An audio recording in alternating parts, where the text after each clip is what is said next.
Bonjour à toutes et à tous, je suis Sophie et je suis très heureuse de vous retrouver pour ce nouvel épisode. À mes côtés, nous avons Paul comme co-host et ce qu'on aime particulièrement avec ce podcast, c'est raconter des histoires d'entrepreneurs qui osent voir les choses en grand. Des histoires de vision, d'énergie, de conviction, mais aussi de réalité, de complexité et parfois d'échec. Et l'épisode d'aujourd'hui incarne parfaitement tout ça. Bienvenue Adrien Aumont, merci d'être avec nous. Avant de te laisser le micro, je me permets de te présenter rapidement. Tu as un parcours atypique puisque tu quittes le système scolaire à l'âge de 14 ans pour te lancer dans ta passion, le cinéma. Tu y fais tes armes quelques années, puis tu décides de te lancer dans l'entrepreneuriat. Tu cofondes KissKissBankBank, l'une des grandes aventures du crowdfunding en France. Et après cette première réussite, tu aurais pu faire un projet digital plus classique, plus simple à financer, plus facile à scaler, mais non.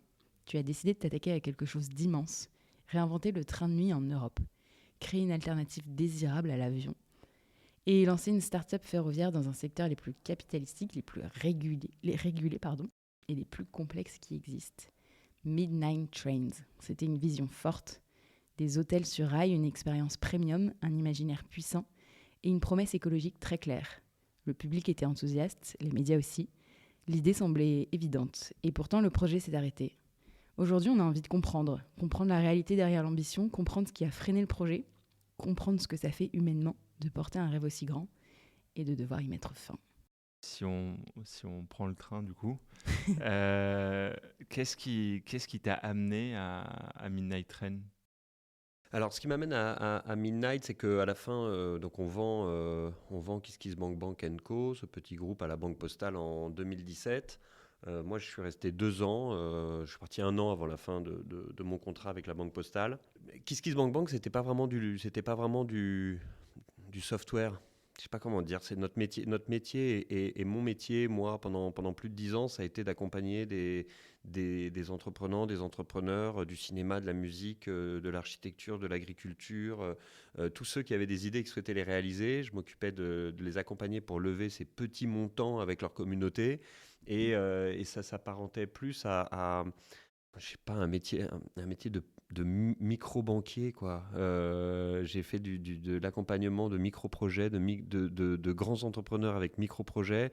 Je faisais assez peu du software. Notre tech était assez simple. Enfin, je veux dire, c'était de la monétique, mais qui était quand même confiée à un PSP. Enfin, il n'y avait rien de très sorcier dans ce qu'on faisait, mais en revanche, il y avait énormément d'accompagnement humain, et c'est ce qui m'a rendu très heureux pendant toutes ces années, mais ce qui ne faisait pas de moi un roi de la tech. Donc je ne me voyais pas me relancer dans une aventure purement start-up.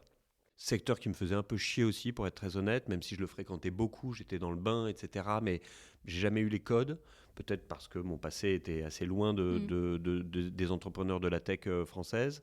Et donc, il était assez naturel pour moi de me tourner vers d'autres univers. Je regardais beaucoup l'hospitalité. J'avais envie d'avoir un projet avec un fort impact environnemental. Je voulais que ce soit brick and mortar. Et j'avais tous ces éléments-là, mais je ne trouvais pas l'idée qui m'animait, qui m'enflammait. Et après, cette idée m'est tombée sur le coin de la gueule un jour, du jour au lendemain, en me rendant compte que c'était infernal de se déplacer en Europe quand on ne voulait pas prendre l'avion. J'avais des amis à moi qui commençaient à rationner leur utilisation de l'avion. Certains ne voulaient plus le prendre. Moi, j'ai jamais été un écolo ultra convaincu, ultra militant, donc ça venait pas, c'était pas mon moteur en créant Midnight, mais j'avais compris que beaucoup de gens étaient dans cette mécanique et cette nouvelle manière de vivre. Mais en revanche, moi, j'ai toujours eu très très peur de l'avion. Et donc voyager en avion était un enfer. Donc le moteur, ça a été la peur de l'avion. Les signaux faibles, c'était tous ces gens qui commençaient à rationaliser. Et je me suis dit, mais putain, mais il faut remettre des trains de nuit en circulation. Donc c'est venu de ça, un soir, à Athènes, avec un pote qui avait pris l'avion qui ne voulait pas le prendre pour me rejoindre. Et ce soir-là, ça s'appelait Midnight. Ce soir-là, j'avais le prix. Ce soir-là, j'avais l'offre. J'ai tout aligné en une seule soirée, comme une sorte d'évidence. Et en fait, je suis souvent drivé par l'esthétique des choses et je me suis projeté, je me suis vu faire ça pendant quelques années. On est en quelle année là, par exemple ? On est en 2019. Ok. Et parce que j'aime bien les paris romanesques, je me suis dit que ce serait ça ma prochaine aventure. J'avais gagné suffisamment d'argent pour pouvoir me projeter dans un truc fou. Suffisamment d'argent, je veux dire, j'ai pas gagné suffisamment d'argent pour m'arrêter de travailler, mais en tout cas à ce moment-là, j'avais la petite zone qu'on a rarement dans sa vie qui permet de faire un truc très risqué. Et donc je me suis lancé dans cette aventure très risquée. Tu n'y connaissais rien au ferroviaire ? Absolument rien. Et en plus, comme j'étais en Grèce ce soir-là, je me suis dit, Il y a un mec, il y a quelques années, qui avec 2 avions en leasing et 5 millions prêtés par sa famille, a monté une compagnie tout orange. Je vois pas pourquoi on pourrait pas faire ça dans le ferroviaire. Puis je découvrirai par la suite que c'est beaucoup plus compliqué de faire rouler des trains que de faire voler des avions. Mais donc, du coup, tu n'avais pas conscience que c'était un projet très risqué au départ? Non, au départ, j'avais pas conscience que c'était risqué. Puis en avançant, tu détricotes les risques, les difficultés, et puis tu te rends compte que elles sont pas insurmontables et que du coup, t'es prêt à passer ces étapes et ces barrières. Et donc, du coup, tu avances, tu détricotes. Pendant combien de temps ça se passe bien où tu te dis, OK, voilà, on passe les étapes une par une. Déjà, j'ai 6 à 9 mois où je m'acculture à tout ça. C'est un secteur extrêmement compliqué, extrêmement complexe. Je m'acculture, je continue à me faire à l'idée que la vision marché, business, usage et produit que j'ai est bonne. Et à un moment, je ne peux pas y aller tout seul. Et j'ai l'ancien directeur général de KissKissBankBank, qui est quelqu'un que j'aimais beaucoup, que j'aime beaucoup encore, avec qui je suis très complémentaire. Et je lui raconte le truc et je lui dis comment tu monterais financièrement ce truc, etc. Et il partait de KissKissBankBank. Et au moment où il part en vacances, il se met à bouquiner, à bouffer du ferroviaire. Il me rappelle, il me dit putain, on pourrait peut-être faire ça ensemble. Et moi, c'était la meilleure chose qui puisse m'arriver parce que je savais que je ne pouvais pas faire ça seul. Et c'est toujours très difficile de trouver un associé. Donc, trouver quelqu'un dont tu connais ses qualités complémentaires des tiennes, c'était une chance. Donc Romain Payette m'a retrouvé pour monter ce projet. Et puis assez vite, on a trouvé l'ancien directeur des opérations d'Eurostar, Nicolas Bargelès, qui était un entrepreneur dans l'âme, ce qui est rare dans le ferroviaire, et qui a quitté Eurostar, nous a retrouvés pour continuer à porter cette aventure. Et on s'est retrouvés à 3 à tenter de réaliser ce rêve. Et peut-être très rapidement pour les auditeurs qui ne connaissent pas Midnight Train, tu peux nous en dire un peu plus, parce qu'au-delà d'être des trains de nuit, il y avait un vrai projet de réenchanter le voyage et de créer toute une expérience. Oui, tout à fait. Alors, je ne sais pas si j'aurai le même entrain, la même flamme qu'il y a quelques années pour vous raconter cette aventure, en tout cas cette vision. Mais l'idée, c'était simple, c'était de dire qu'il n'y a que le train de nuit qui nous permet de faire des très longues distances pour voyager en Europe. Et donc, il n'y a que le train de nuit qui nous permet d'avoir une alternative à l'aviation, moyen courrier. Mais le train de nuit est un produit de merde. Voilà. Donc, on part de ce principe-là et on se dit, on va le réinventer, le réenchanter, le rendre désirable à nouveau. Et ça part par plusieurs constats. Le tout premier, c'est de recréer de l'intimité dans les trains de nuit. Donc, on arrête de forcer les gens à dormir avec des inconnus. On essaie de trouver un layout, un programme qui nous permet de pouvoir avoir que des couchages privatifs. Privatifs, j'entends par là, dans son cercle de connaissances. On peut être dans une cabine privative à 4 en famille, mais on pouvait être seul, à 2, à 4. Donc on gérait cette bulle d'intimité. Ça, c'était le point clé. Puis dire que ça devait être un peu design, dire qu'on devait bouffer correctement à bord, dire qu'on devait avoir une expérience digitale de qualité, parce que c'est prendre un billet de train de nuit, c'est l'ex-URSS du web. Hein. C'est un truc incroyable, tout simplement parce que les moteurs gérant les inventaires sont faits pour des places assises dans des trains de jour, pas faits pour vendre des couchettes. Et donc, même l'expérience digitale est à chier. Donc, en fait, on a un produit qui, même si il avait un certain fonctionnement et une certaine présence dans nos vies aujourd'hui, on n'aurait pas vraiment envie de le prendre. Et donc, moi, je voulais le réinventer et en faire un truc de notre époque. Et si on revient sur la métaphore de la pelote de laine, combien de gros challenges tu avais identifié, combien tu as réussi à tacler, et est-ce que tu dirais que la fin du projet est due à que tu n'as pas réussi à surmonter, ou c'est l'ensemble de petits facteurs qui ont fait que ça n'a pas pu continuer? Alors, franchement, c'est terrible ce que je vais dire, mais on va dire que tu as 3 gros nœuds. Le premier, c'est il faut des trains si tu veux être une compagnie de train. Bon. Le deuxième, il faut avoir un accès correct, convenable, durable au sillon. Donc, ton droit d'emprunter les voies ferrées dans les pays, en France, mais puis ensuite dans les pays que tu traverses jusqu'à destination.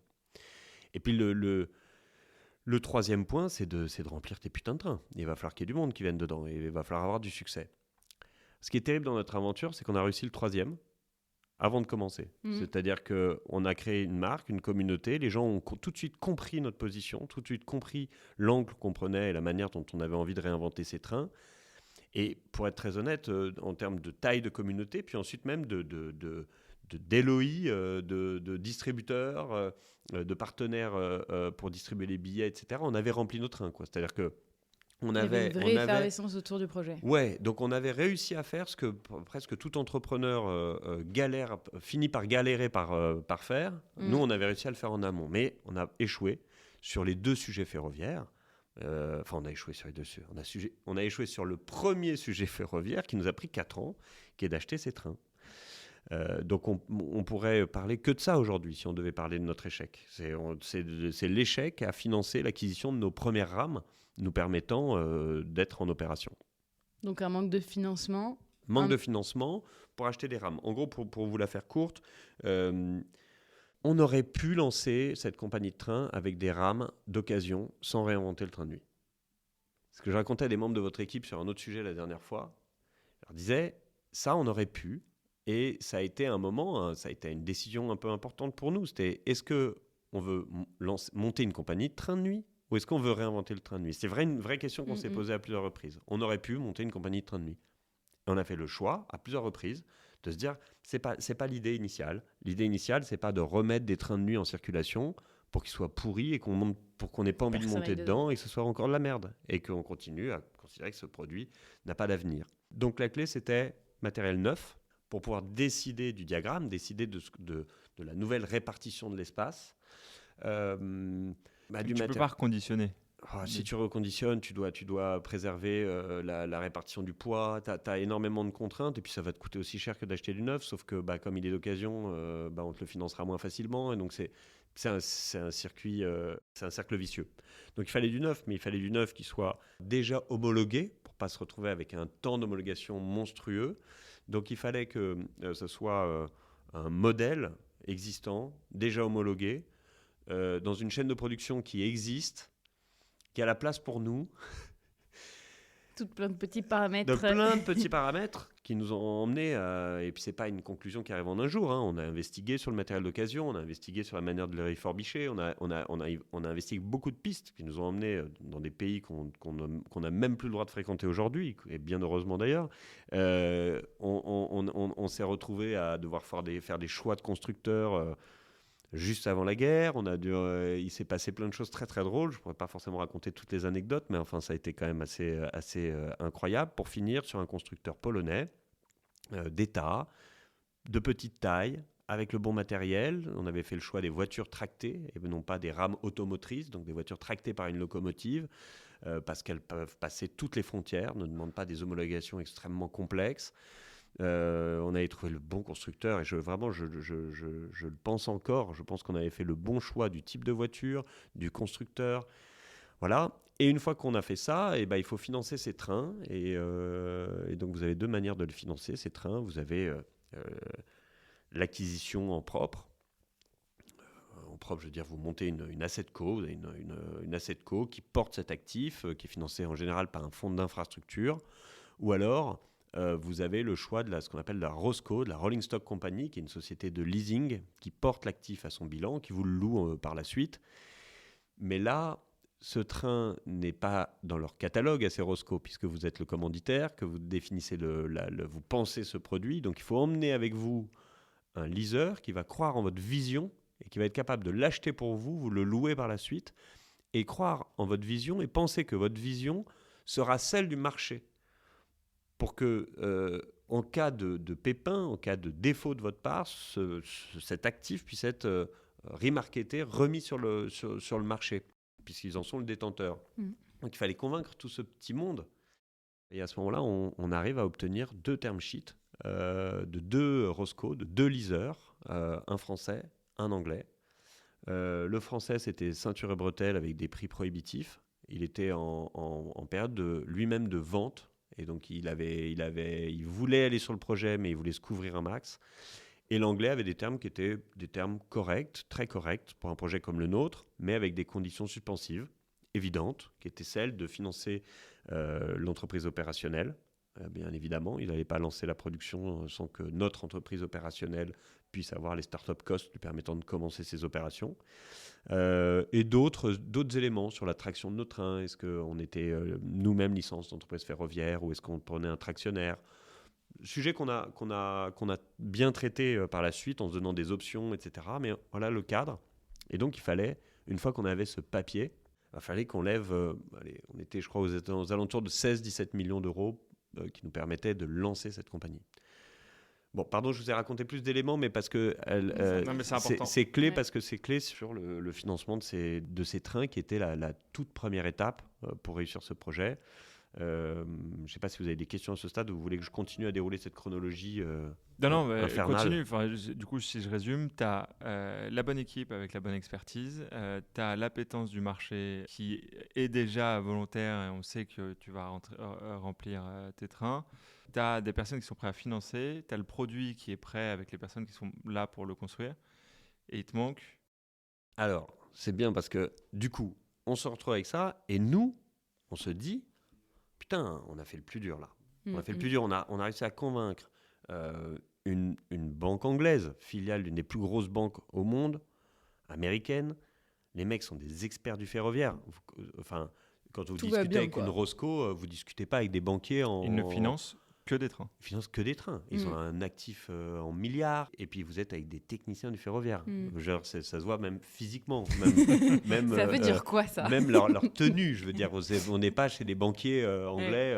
On est chez des gens du ferroviaire. Et on se dit, je raconte ça en rigolant parce que on se dit, putain, si eux croient et mettent un term sheet à 80 millions sur la table pour acheter nos 2 premières rames, c'est que c'est bon. ça va suivre. Ouais. Ça va suivre. C'est-à-dire que tous les fonds d'investissement derrière qui sont suiveurs vont suivre ce term sheet, vont se dire, OK, c'est greenlighté. D'une certaine manière, il y a un lead de fait qui va permettre d'y aller. Et donc là, on cherche à lever 17 millions. Et là, on va faire pas mal d'erreurs, certainement. Mais notre culture est celui des startups. On se dit, on va aller voir des fonds de venture là-dessus. Je veux dire, il y en a bien un qui va prendre le lead et qui va embarquer. Et là, on se retrouve à avoir des tonnes de suiveurs mous et 0 lead qui nous suit sur ce truc.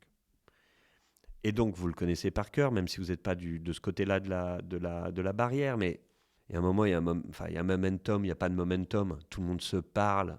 Et donc, en fait, on a été assez mauvais, je pense. On était mauvais lever. En termes de timing. Ouais, et puis on n'a pas pris de lever, on s'est dit on le fait nous-mêmes. C'est toujours plus... Je sais pas, on a assez mal géré ça. On n'a pas eu le momentum. Et après, on a loupé les VC sur ce sujet-là. Vous êtes les bien placés chez Daphne pour le savoir. Vous nous avez aussi droppé. On se parlait. Et à ce moment-là, on se dit, bon, OK, alors il faut qu'on aille voir d'autres types de fonds. Donc, on a commencé à se dire, on va aller voir les fonds d'infrastructure. Mais les fonds d'infrastructure, c'est des montants qui sont tout petits pour eux. À ce moment-là, ils veulent les actifs et pas simplement l'OPCO. Et on a un très gros fonds d'infra qui s'intéresse beaucoup au dossier, qui va assez loin dans l'analyse. Les fonds d'infrastructure, ils mettent des billets beaucoup plus gros que les vôtres. Donc, ils ont des équipes beaucoup plus grosses que les vôtres. Et donc, ils ont des capacités d'analyse qui sont en général très robustes. Ils vont très, très loin. Ils vont très profond dans l'analyse des sujets. Et là, on était avec un fonds d'infra qui avait des participations dans le ferroviaire. Pas chez des exploitants, mais dans certaines infrastructures. Donc, ils connaissaient bien le truc. Et là, il nous dit, écoutez, est-ce que votre Roscoe anglaise est d'accord pour partager le gâteau ? Parce que nous, on a besoin de déployer plus. Donc, si on rentre, il faut qu'on puisse faire au moins moite-moite et qu'on puisse faire moite-moite sur tout le déploiement, pas simplement sur ces 2 premiers trains. Et donc, on arrive à monter tout un truc, etc. Et on a avancé, on a passé toutes les fourches codines et puis ça s'est arrêté chez le patron de ce gros fonds d'infrastructure à la dernière étape. Mais ça prend des mois. Ça prend des mois. Oui, ça prend des mois. Donc, c'est des mois que vous perdez parce que vous ne travaillez pas avec d'autres. Les VC, on avait pas saboté, mais on avait perdu la partie. Le fonds d'infra, on se dit, s'il y en a un qui a eu cette thèse, il y en a peut-être d'autres. Et là, à ce moment-là, on prend une banque d'affaires spécialisée dans tout ça et on commence à se dire, OK, maintenant, on va travailler que sur les fonds d'infra. Et là encore... on la joue fonds d'infra, mais pas totalement parce qu'on veut pas perdre ce leaser anglais et donc on fait le moite-moite comme le fonds précédent avait semblé avoir un intérêt. Mais les fonds d'infra, ils veulent déployer la totalité. Donc là, on était pareil, on avait peut-être le cul entre deux chaises. Ouais. Donc on a fait une sorte de tour de table un peu trop dual track, quoi. Tout en disant quand ça marchait pas, mais vous pouvez tout prendre si vous voulez. On a été gauche un peu peut-être là-dessus. Bon. Tu penses qu'en étant accompagné, vous auriez pu mieux faire les choses? Et là, on était accompagnés. Même à ce moment-là, on était accompagnés. Puis bon, au fur et à mesure, on se rend compte que le fonds qui va s'intéresser le plus à ce dossier-là, c'est un fonds de croissance, très gros fonds français, mais qui a plein de poches différentes, avec un peu de venture, un peu de machin, un peu de trucs. Il a un fonds sur la Smart City, il a un truc, et ça match avec des équipes d'investissement chez eux. Et là, ça avance bien.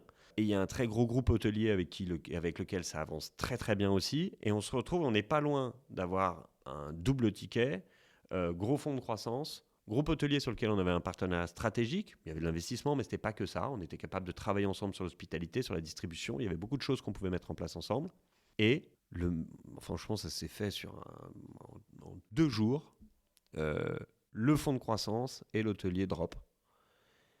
Et on est à une semaine de la fin du term sheet avec les Anglais. Et là, tout tombe, quoi. Là, on est en mai ou en juin, je ne sais plus de quelle année, je suis perdu dans le temps, mais là, tout tombe, on n'a plus rien. Et normalement, on arrête à ce moment-là. Et comment tu réagis? Franchement, nous, on a toujours été d'une transparence totale avec nos... Vous étiez combien? On était 3, mais on avait des investisseurs, il n'y avait que des business angels avec nous. Donc on avait levé, je ne sais plus les montants, mais on avait levé 1,5 million, peut-être un peu moins, 1,2 million. Mais nous, on dit, bon, écoutez, on a tout essayé là. Et le board se motive d'autres investisseurs, etc. Et nous disent, écoutez, réfléchissez, mais si vous avez d'autres pistes, voyez si vous ne pouvez pas quand même remettre un dernier coup de cravache. Mais nous, avec Romain, on ne se payait pas depuis 3 ans. À un moment, tu étais fatigué personnellement. Ouais. Et là, je vous raconte ça parce que le truc est plutôt drôle, puis encore plus ici. Mais il y avait une investisseuse. Je l'ai vu. Hein? Ouais, je sais. Ouais. Vous faites du teasing, là? Non, mais il y avait une investisseuse que je rêvais d'avoir à nos côtés depuis le début, qui est une personne que j'avais vue qu'une seule fois dans ma vie. Mais je m'étais toujours dit, cette femme est la conscience de ce métier, du venture. Tu lui as dit?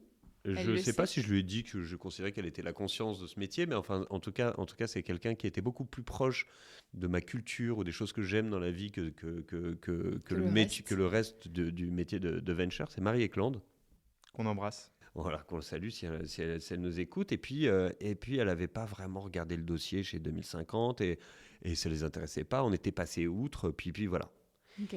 Je raconte ça parce que ce jour-là, je suis vraiment, vraiment pas bien. J'ai pas envie de sortir de chez moi. Et il y a un célèbre podcasteur, Mathieu Stéphanie, qui m'invite à dîner avec plein d'autres entrepreneurs chez les amis de Veja, dans au siège social de Veja. Et je suis là, mais j'ai envie de prendre 3 Xanax et d'aller me mettre au plumard.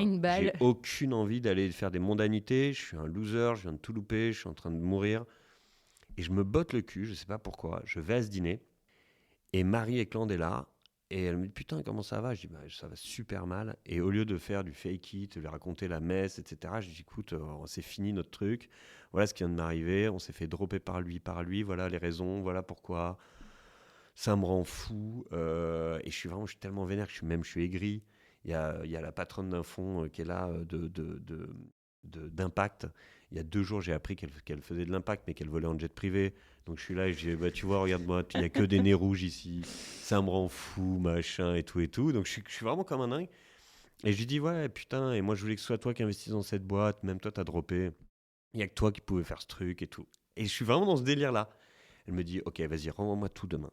On se met dans une seringue et si on voit que le truc machin, on essaie de repartir et tout dans cette aventure, elle est trop belle et tout. Tu crois quand elle te dit ça ou pas?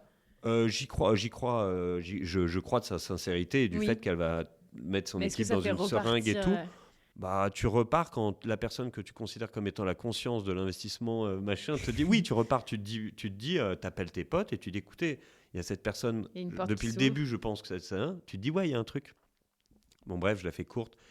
Ils y vont, on fait plein d'entretiens, ça va très vite. Ils se bougent. À ce moment-là, je me dis, si on y va ou on n'y va pas, c'est vraiment chouette ce qu'ils ont fait. C'est-à-dire qu'ils ont vraiment fait un truc vraiment chouette, pas juste entrepreneurial, financier. Non, et les équipes de 2050 se sont mis en 4 pour nous aider dans cette situation. Et ils sortent un papier il décide de prendre le lead du tour et en disant maintenant, bougez-vous le cul les mecs, allez trouver un nouveau leaser pour financer ses actifs ou un fonds d'infra qui prend l'actif. On sera agile pour vous aider à y arriver. Et dans la foulée, il y a l'ADEME qui suit, qui remet un gros truc. Et on est à 2 millions, on a le tour sur l'OPCO. Mais maintenant, il fallait chercher la SETCO. Et on n'a plus les 80 millions. Et les Anglais viennent de mettre 80 millions dans l'acquisition d'un concurrent. Et ils avaient cette poche de 80 millions chez les Anglais. Elle était levée il y a longtemps sur des conditions hyper favorables. Et elle était faite pour prendre un énorme risque. Et ils nous disent, sorry guys, ça va sur un autre risque. C'est l'acquisition d'un concurrent. On avait besoin de cash pour le faire. Il fallait une poche avec des conditions de ouf. On y est allé. On ne peut plus rien faire pour vous. Et là, on est reparti pendant 1 an à essayer de choper 80 bars. Alors que tu as déjà fait tout le marché. T'as pas levé sur l'OPCO. Bah, j'ai tous mes term sheets sur la table. T'as les term sheets. C'est-à-dire bah, que pareil, ils sont conditionnés. l'argent avec les conditions suspensives. Mais ils sont conditionnés. Mais ça veut dire que tu repars pendant 1 an, tu as la foi entrepreneuriale. Tu te payes pas, toujours, Romain non plus. Non. Mais tu y vas, quoi, tu retournes. Ouais, et puis tu y retournes, et puis je peux te dire, tu fais des trucs, tu retournes voir le groupe hôtelier, alors que tu n'as qu'une seule envie, c'est de les buter. Tu y retournes en te disant, vas-y, on va aller prendre au moins le term sheet sur la distrib et le machin, quitte à ce qu'ils ne mettent pas les millions, on s'en fout, mais on a besoin. Tu fais plein de trucs, tu ravales ta fierté, mais il y a plein de trucs. Bon. Tu repars chez le leaser français qui t'a banané quelques temps avant, dans finalement, fais-nous un term sheet. Eux, ils vont nous faire miroiter encore pendant 6 mois. Je la fais courte, à la fin, il n'y a plus qu'un seul, c'est la Roscoe française. On a tellement chialé chez eux qu'à un moment, ils ont rouvert les dossiers, ils sont battus. Je pense ils nous l'ont dit, leurs enfants suppliaient leurs parents dans investisseurs dans cette boîte. Vous n'avez pas compris votre génération. Mais non, mais vous n'avez pas compris votre génération, vous êtes des oufs, parce qu'à ce moment-là, tu as des gens qui te suivent, tu as une newsletter qui est suivie par 80 000 personnes, c'est tout un truc. Donc, et à la fin, c'est la caisse des dépôts canadienne qui a racheté le leaser, qui dit non, mais nous on fait pas de passagers, faites que du fret les gars. Ça s'arrête à nouveau. Bon, et là t'as plus de ressources, là t'as poncé le marché. Ça fait 4 ans. Là ça fait 4 ans. Bon, là t'es fini quoi. Et voilà, ça s'arrête là, ce jour-là. Donc il y a un moment où on passe vraiment pas loin du miracle. Il y a plein de moments où tu passes. Ouais. Non, t'as un vrai moment où tu passes pas loin. C'est plus facile d'aller chercher tes 20 quand tu as tes 80 normalement. Normalement, là, mais on a mal géré le momentum. Et le coup d'après, c'est magique parce que tu as 2050 et tu as l'ADEME, mais tu es plus loin. Il te manque quand même tes 80. Et si tu n'as pas, le patron de la... Voilà, et tu as cette Roscoe-là qui est vendue à des Canadiens et ils ont le management à moins la main et tu perds. Après, pour finir, il y avait un dernier truc qu'on n'avait pas et qui était l'enfer, c'est qu'il fallait poser des grosses garanties pour les 80 millions d'acquisition des trains. On parle de 20 millions à peu près. Et donc, on aurait eu le matériel et l'Assetco, l'OPCO financé en term sheet. Il fallait trouver 20 millions de garanties pour finir de boucler le tour. Sauf que moi, je savais que si on avait 80 plus 20 et qu'il nous manquait 20 de garanties, comme l'État ne nous a pas aidé une seule seconde pendant 4 ans, limite, ils nous ont fait perdre du temps. Enfin, on a eu des rapports avec les ministères des Transports qui étaient assez compliqués, avec Clément Beaune qui était assez compliqué. Tous ces gens-là qui n'ont vraiment pas aidé. Je m'étais dit que j'avais la plus belle campagne de crowdfunding à faire. Et donc, je savais que je pouvais faire le record du monde du crowdfunding avec ce truc. Je savais que je prenais mes 20. En tant que big boss du crowdfunding en France. Connaissant bien comment ça marche, je savais que je pouvais faire ma garantie en crowdfunding en expliquant et en mettant l'État devant ses responsabilités, et en mettant les Français, les Européens face à quelque chose. Donc c'était ça mon dernier cran. Vous voyez, j'avais pas fini même après tout ce que je vous ai raconté. J'avais encore des étapes à passer, mais celle-ci, je la voyais bien. Mais tu pouvais pas faire de toute façon la partie equity OPCO en crowdfunding, puisque la condition suspensive de la Roscoe, c'était que tu aies un fonds lead. Exactement. Si c'était à refaire, tu le referais ? Non, si c'était à refaire, je le ferais pas. Pour être très honnête, c'est ce que je disais la dernière fois à une équipe chez vous, c'est que j'avais vraiment un associé formidable, extrêmement fort, talentueux. J'avais un deuxième associé opérationnel ferroviaire absolument génialissime. Je veux dire, moi, je suis Jean-Michel Soft Skills. J'ai pas, je veux dire, c'est pour ça que c'est toi qui es là au micro. Oui, voilà. Mais eux, c'est des sachant, c'est des gens qui sont très, très, très forts. Et ils ont fait très peu d'erreurs. Je veux dire, ok, on a mal géré des momentum, il y a des trucs, mais on a tout essayé. On était au rendez-vous de chaque grande étape. Et l'erreur, en fait, de ce projet, c'est l'erreur de ce soir où j'ai eu cette idée-là, à croire que je pouvais y arriver. Et les 6 mois de battement où j'ai vraiment cru que ce truc était possible. Vraiment, ça fait quelques temps maintenant, j'ai eu le temps de faire le bilan. Et le bilan est vraiment sur cette idée et la manière dont j'ai pu m'enflammer sur cette idée-là. Mais si on t'écoute, nous, on a toujours l'impression que c'est possible, que tu es vraiment passé à pas très loin et que c'est une question de stratégie de levée de fonds. Alors, si j'avais réussi, peut-être que je l'aurais échoué plus tard. C'est aussi la conclusion à laquelle j'arrive. C'est hyper triste. Non, mais j'aurais peut-être échoué cette fois-ci en opération à cause d'un secteur ferroviaire qui n'est absolument pas européen, d'un secteur ferroviaire qui est fermé sur lui-même ou sur la SNCF, en tout cas sur les historiques. Et donc peut-être que j'aurais eu des trains bloqués souvent à la frontière, avec beaucoup de retard, voilà, parce que circuler la nuit c'est compliqué, puisque c'est le moment où on fait les travaux. Synchroniser plusieurs gestionnaires d'infrastructures c'est compliqué. Voilà, mais rien d'insurmontable. Tout ça aurait été surmontable. Voilà. Et mais j'avais Nicolas Bargelès qui était la meilleure personne pour gérer ça. Mais tu crois quand même qu'un jour un projet d'une telle envergure verra le jour ou... Alors, je suis devenu extrêmement cynique. Il va y avoir des projets ferroviaires, mais ça ne sera pas des projets de train de nuit, ça va être des projets à grande vitesse, comme celui de Rachel Picard, qui s'appelle Velvet, comme peut-être le train, peut-être d'autres. Mais je ne vois pas ce qu'un opérateur privé va apporter à la grande vitesse, à part des nouvelles rames. Ce que je veux dire par là, c'est que vous prenez un Paris-Bordeaux, ce qu'on souhaite, c'est avoir plus de trains. Donc s'il y a un nouvel opérateur et que ça fait plus de trains, c'est super pour les voyageurs. Mais il ne va pas vous changer votre aventure du train. Qu'est-ce qu'ils peuvent apporter de plus ? Qu'est-ce que Trenitalia a apporté sur le Paris-Lyon ? Des sièges panoramiques, qu'est-ce qu'on s'en fout, franchement. Mais la promesse du train de nuit et de partir à Vienne en arrivant le matin, et on a eu une expérience hôtelière la nuit, ça t'y crois plus ? Sur la faisabilité. J'ai du mal à y croire, ouais. J'ai du mal à y croire. De ce que j'ai vu, oui, j'ai du mal à y croire. Vraiment. Si tu prends la levée de fonds, ok, on n'a pas été hyper bon, on aurait pu créer un meilleur momentum, etc. La réalité, c'est que les fonds d'infrastructure, on n'en a rien à foutre de l'usage, du produit, c'est pas leur sujet. Pourquoi un fonds d'infrastructure finance un projet de finance ?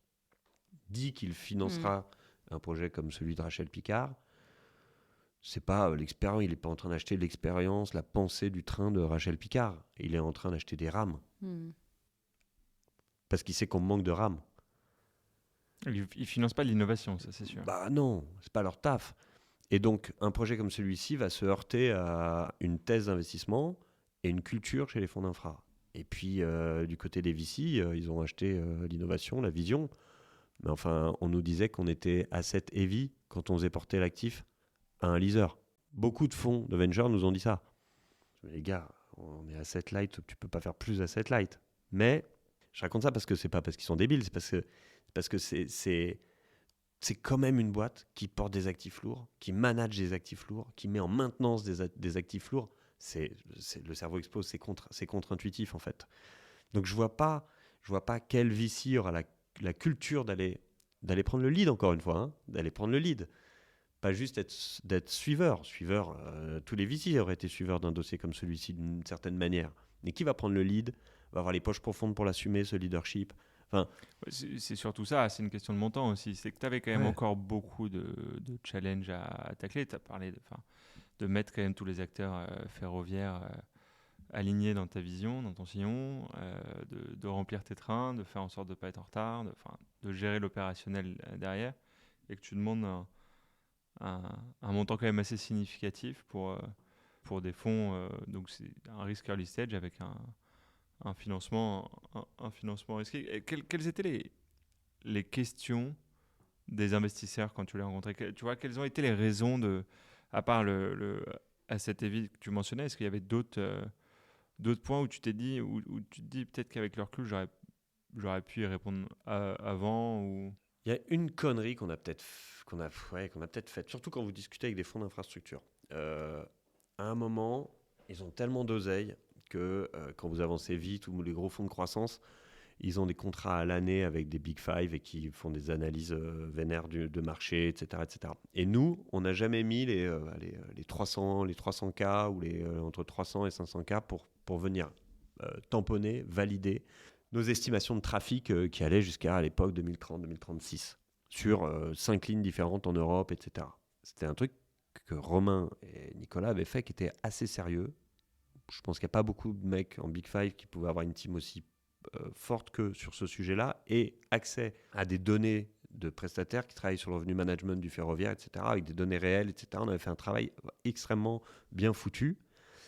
Mais si tu n'as pas le tampon d'un McKinsey là-dessus, le lendemain, c'est un Bain qui regarde et qui se prend plus, qui considère qu'il est plus fort que ton analyse à toi, qui est en plus le management case. Donc, tu es obligé en fait d'avoir un tampon qui te met au-dessus de la mêlée. Ça, on l'a pas fait.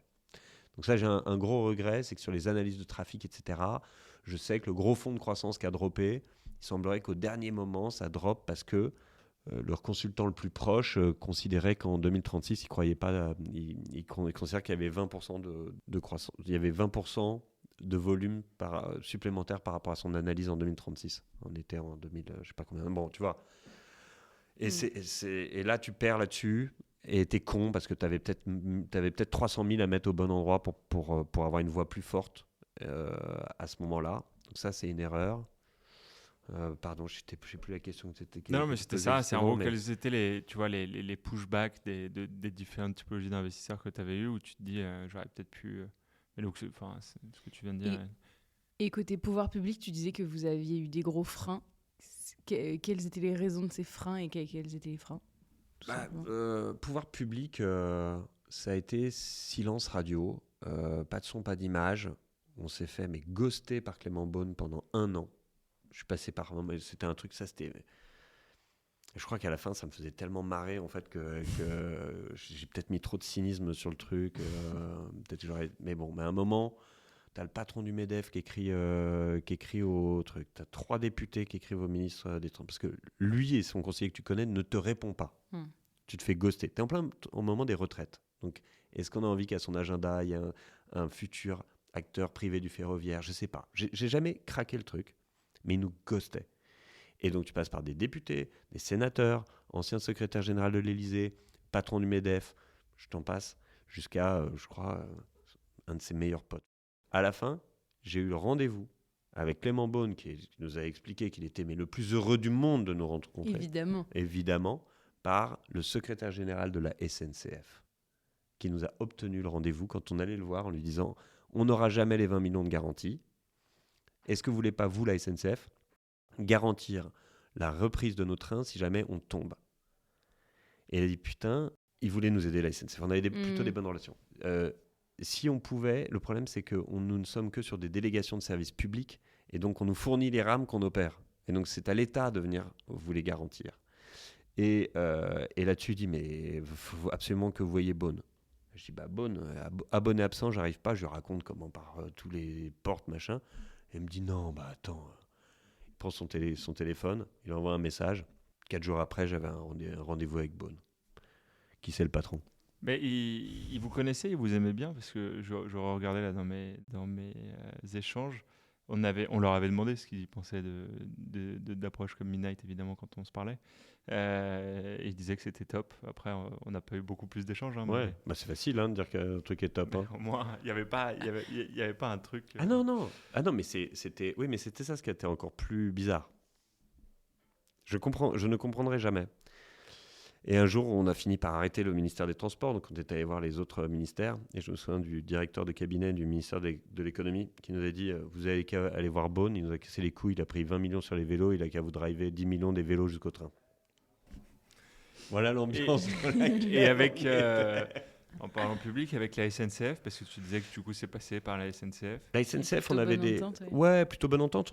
C'était très compliqué de travailler avec SNCF Réseau, parce que c'est Déjà, pas... tu as SNCF Réseau et Ouais. SNCF Opérateur. Alors voilà, donc déjà, donc SNCF Réseau, c'est ton partenaire, tu dois travailler avec lui pour faire circuler tes trains, c'est une infrastructure, c'est le gestionnaire d'infrastructure, mais tu es tout petit, tu n'existes pas, et eux c'est un énorme logiciel industriel. Donc déjà, tu as une Jongler taille avec tout qui fait que c'est très compliqué, mais on a toujours eu l'oreille, plus ou moins aidante, plus ou moins affairée, ou en tout cas poussant les murs à l'époque de Chabanex, d'Isabelle Delonde, tous les gens qui dirigeaient cette maison-là. Je n'ai pas grand-chose à leur reprocher, à part l'inertie d'une énorme structure, beaucoup trop, pas assez agile pour un tout petit acteur comme nous, mais acteur encore qui n'existe pas.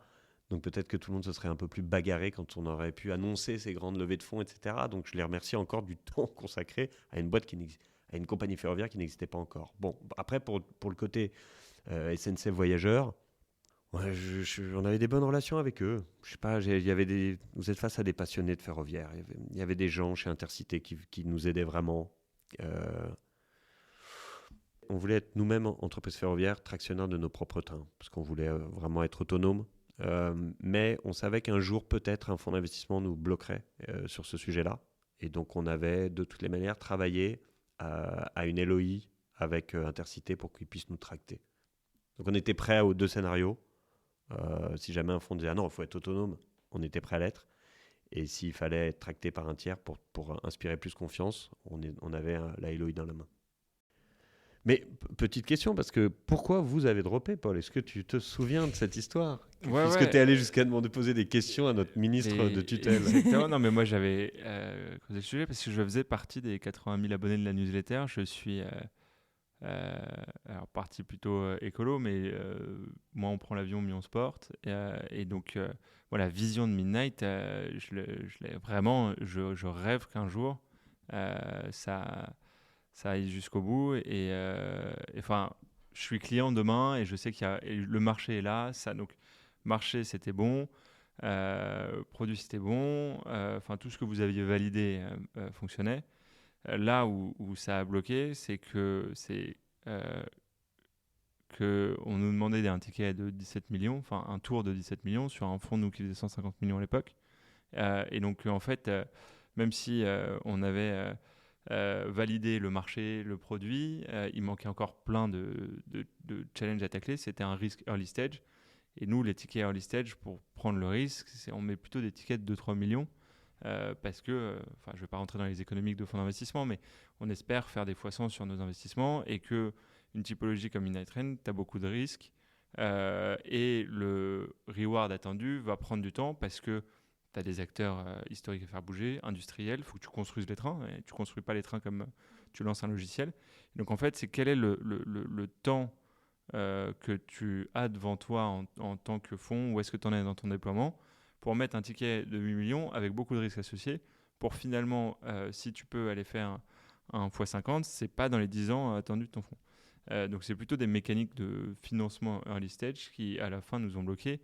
Et pourtant, je l'ai vu, la term sheet de Marie, et c'est pour ça que Marie est montée 2050, c'est que justement, elle s'est affranchie de ces barrières temporelles de fonds d'investissement avec sa structure Evergreen, et que je suis d'accord avec toi, c'était la personne parfaite et qui est aussi alignée. Et c'est pour ça que j'ai adoré bosser avec elle, alignée sur la vision. Donc